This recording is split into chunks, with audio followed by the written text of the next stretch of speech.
Hey, folks, welcome back to Manor Road Studio. This is Dale, home of the Alive podcast. I know by now you all know what Alive means: authentic, love, imagination, victor, and evolve. Do me a favor before we get started, hit that subscribe button, give me a thumbs up. Um, Y'all got a lot to talk about. First, I want to say something, though, that I want you to pay attention to, if you will. Today is the tomorrow that you talked about yesterday.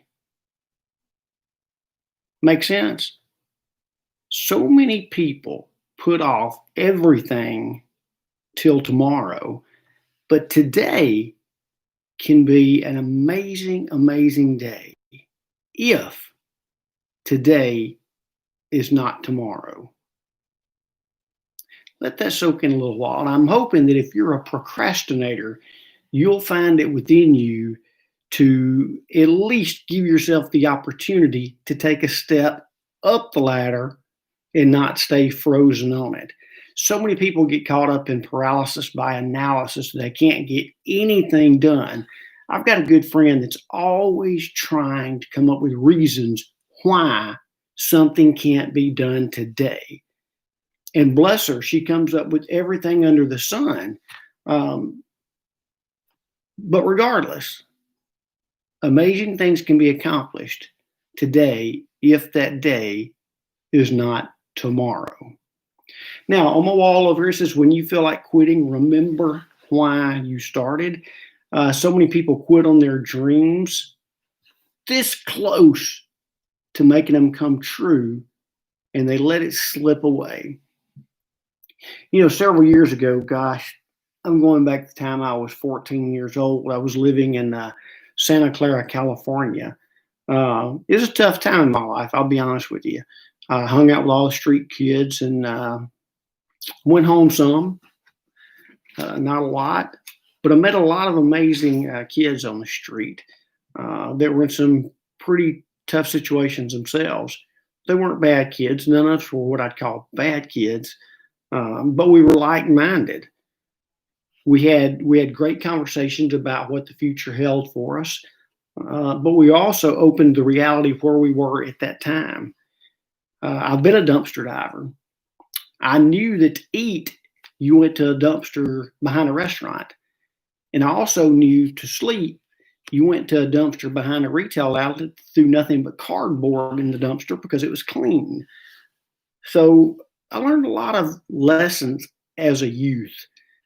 And not that that has anything relevant for you today, but I guess what I'm trying to say is don't let yesterday victimize your today.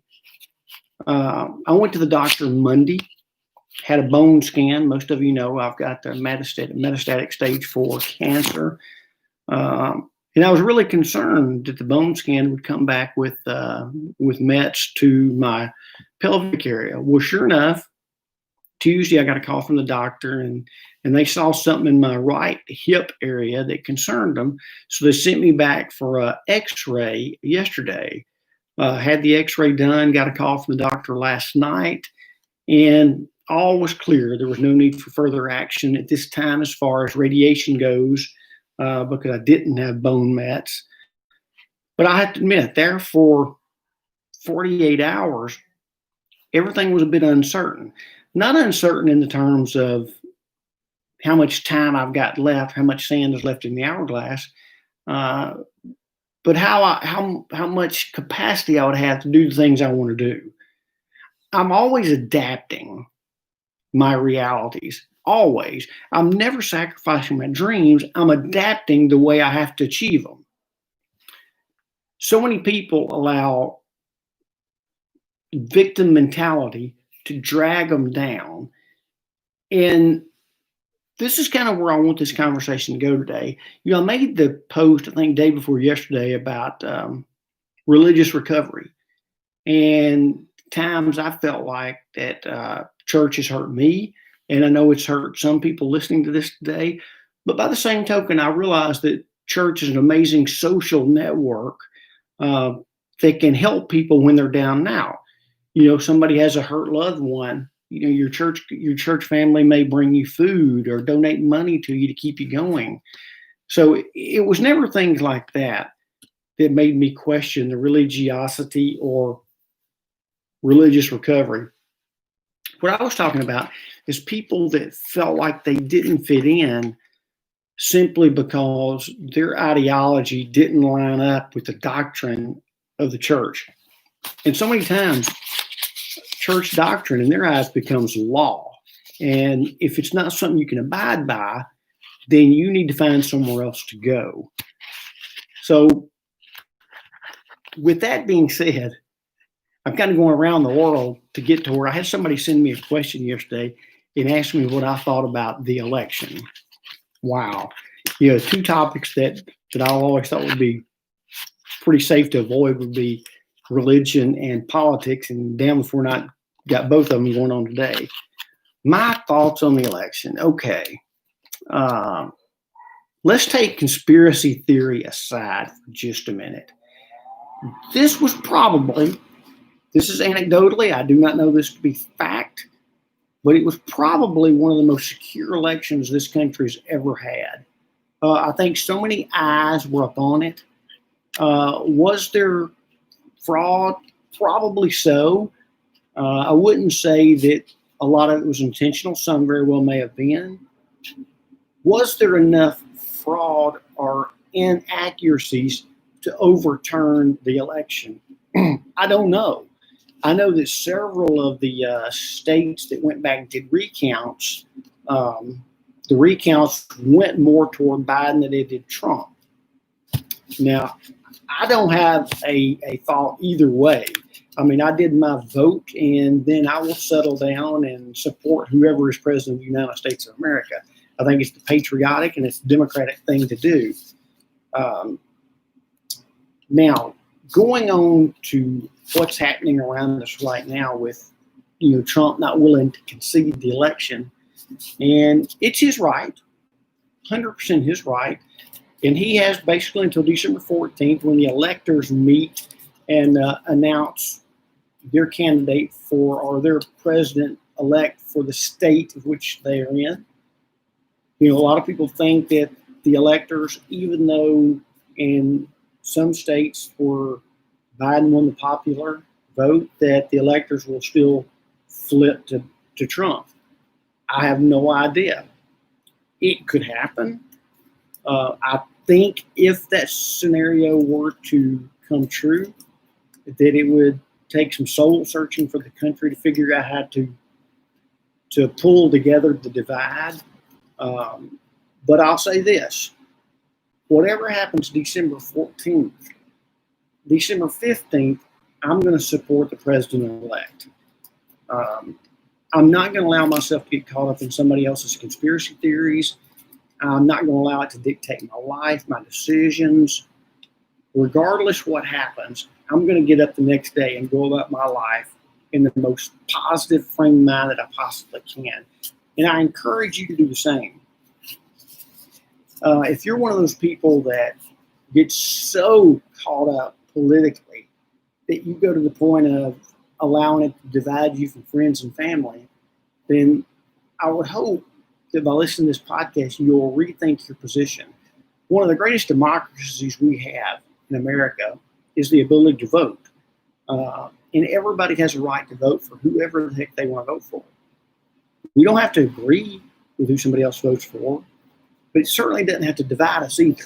You've got to remember, let's just say for the sake of conversation, 48% voted one way and 52% voted the other way. Well, the 48% that the election didn't turn out the way they thought, they still have feelings and opinions on the direction the country should go. But the 52%, which would be the majority in this case, they also have hopes and dreams of the direction they want the country to go. I'm not saying either is right or wrong.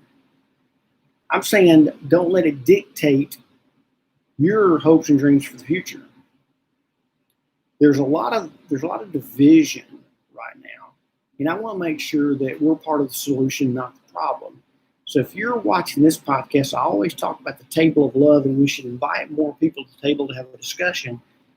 That is probably true right now more than any time in the last few years. So let's make sure that we do our part. And our part is vote. And then, however the outcome is on December 14th, December 15th, we support America and the president elect. Is it going to be tough? It is for some people. It's not for me.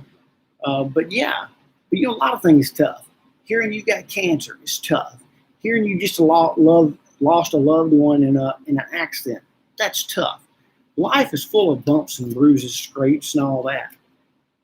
And it's not about how we act, it's how we react. And I just urge you to find the positive in everything that you do. Let's look at the words of wisdom for the day. And again, I always just thumb through. I really don't have, you can see there's no bookmarks anywhere in here.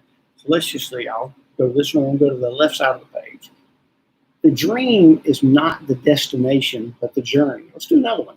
Time is the most precious gift in our possession, for it is the most irrevocable. That's pretty dadgum powerful. And I know every time I go to the doctor and get a cancer treatment, or they do more scans and my PSA is elevated, cancer spreading, I understand how precious time is. And it makes me want to do my best to not waste any of it. And I sure am not going to waste any of it on bitterness. There's just no room in my life for it. I had somebody ask me the other day, I sure wish you would talk to so-and-so. She's depressed and this, that, and the other. And I did. I reached out, had a conversation, and I do a good job of listening. I'm not much on advice because I think sometimes people just need to be listened to and heard. And once they hear themselves, then they can usually make a plan to go forward as long as you accept them where they're at. This particular person, though, kept looking for excuses why their life was where it was at. And granted, some of the excuses were relevant. There were certainly situations where she was victimized. But regardless, she was where she was. Same with you. You are where you are right this very minute. There's not a damn thing you can do about what led you to where you are. Whether you truly were victimized, whether something catastrophic really did happen, whether you had to file bankruptcy, you lost your house, you lost your job, you lost a loved one, all of those things are terrible. But they're all part of the cycle of life. And no matter where you find yourself in this cycle, you got to be the one that decides that my life is worth living. Now, I'm going to look you right in the eye and tell you that your life is worth living. You really do matter.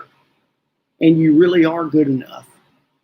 So when people try to drag you down with their freaking conspiracy theories, you can listen and then just back away. Don't get caught up in it.